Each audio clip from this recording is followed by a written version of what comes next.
Hi, everybody. Welcome to another episode of Forge. In this episode, we're going to discuss buyer personas and the importance of identifying them and how leadership and sales and marketing really kind of need to combine to identify this.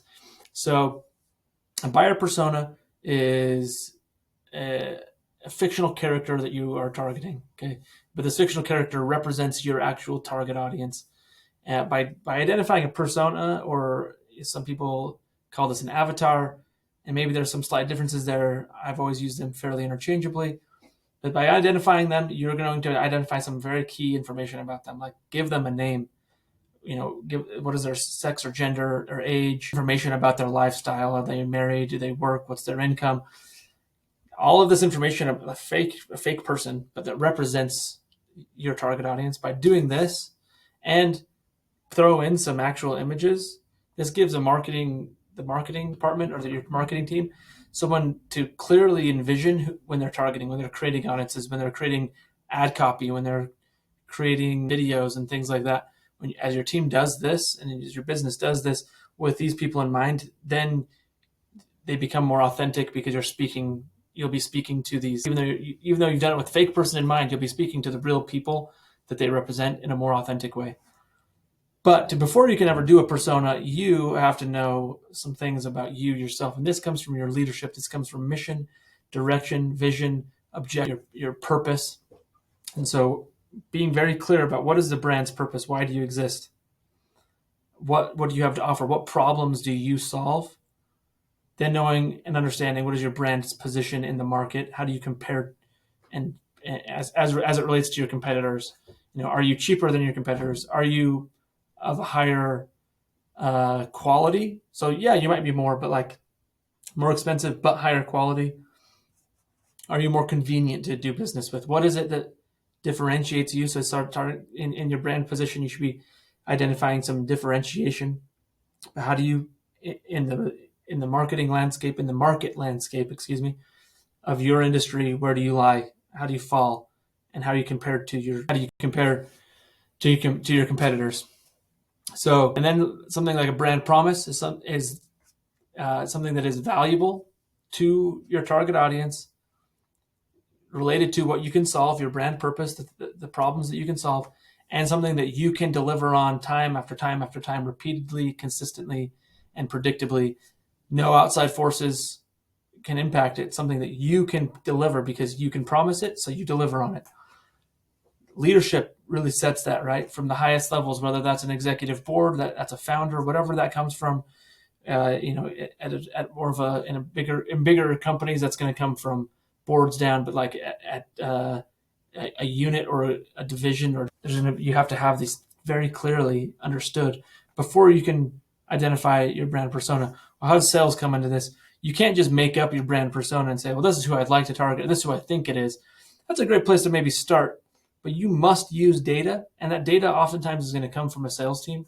So one thing to note, if I'm selling a service, maybe it's a service as a software, maybe it's a pure service, and I have a sales team, right? That's my sales division, my sales branch, my sales link in Forge. They are going to have this firsthand information, and you should be tracking data of people that close, right, and the value of those customers and what makes them unique, so you can identify this. In e-commerce sales, oftentimes is your website or where your product is sold, and so that's the data that you're going to be looking at. Where do they live? You can get that information. You can get some demographic information from different platforms. It's a little bit harder now than it was a few years ago, but from Google Analytics and from Meta and TikTok and Google and from Shopify or wherever else you are, you can get this data and you can start to look at things.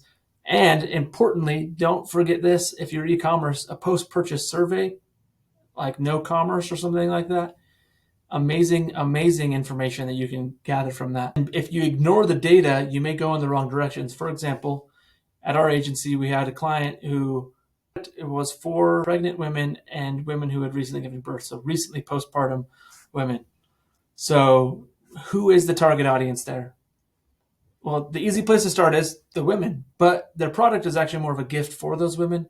So it's actually going to be people buying it for their friends or their sisters or someone that they know, daughter. And what we learned through at first was, you know who's buying this? Moms are buying this for their pregnant daughters. So grandmas are buying this as their daughters are pregnant with their grandchildren. And so we started campaigns around that, and it did fairly well. But then we started doing a post-purchase survey, and what we noticed is there was one specific product that helps with morning sickness during pregnancy, that as we were doing post-purchase surveys, it was largely men, husbands, spouses or partners, who were buying this product for their partner. And that opened up a whole new campaign for us to target and speak differently to a man who is trying to help his wife or loved one or spouse. Because all of our other marketing material to that point had been targeted towards women of an older demographic. But we found far and away the demographic buying this product that was a high value, high margin, high profit product was men, and we were missing that. And so being able to use data to align with our marketing and our sales and to be right in line with our brand purpose was huge. It changed a major portion of the budget that this client was spending, and changed how we were targeting and who we were targeting. We added a persona and said, this is who they are. It's this guy. He's 30 years old. He's married, has a wife that's pregnant, and so on and so on. And so now we can go talk specifically to that guy, to that man in our ads, in our videos. And it resonates because that's the frequency that they're tuning in for, right? And if you check out the archetype video that I previously, in the series, if you have the right archetype, and it doesn't matter that it's a man or a woman, we can just tweak it a little bit, still be the same archetype, but we want to be caregiver. We want to be the caregiver. We want to help them be the caregiver. We're going to speak that a little bit differently based on who your personas are. And in this case, the story I was telling, still be the caregiver. It's easy. You just tweak it a little bit to be talking to this man, and boom, now we have different emails. We've got different ads. We've got different videos. So identifying your buyer persona is something that you need to be able to layer on top of who you are as a brand. It's coming from your leadership and your branding, coming and closely connected to the archetype. That's all leadership type of information and direction that needs to come from leadership. Sales data needs to be used, and then the marketing team can unleash that information and the power of that purpose and position and promise and archetype into strategic and efficient marketing spend and marketing activities that return profits, but and also return the right types of customers who want to buy again and be your advocates. So buyer persona is critical. That's what we wanted to cover in this video. And so make sure you have your buyer personas on. So that's it for this video. Like, share, subscribe, do whatever you got to do. Give me some feedback. Let's make sure we're giving you guys good information here. I want to be able to help you connect these links and put some of these principles into practical application.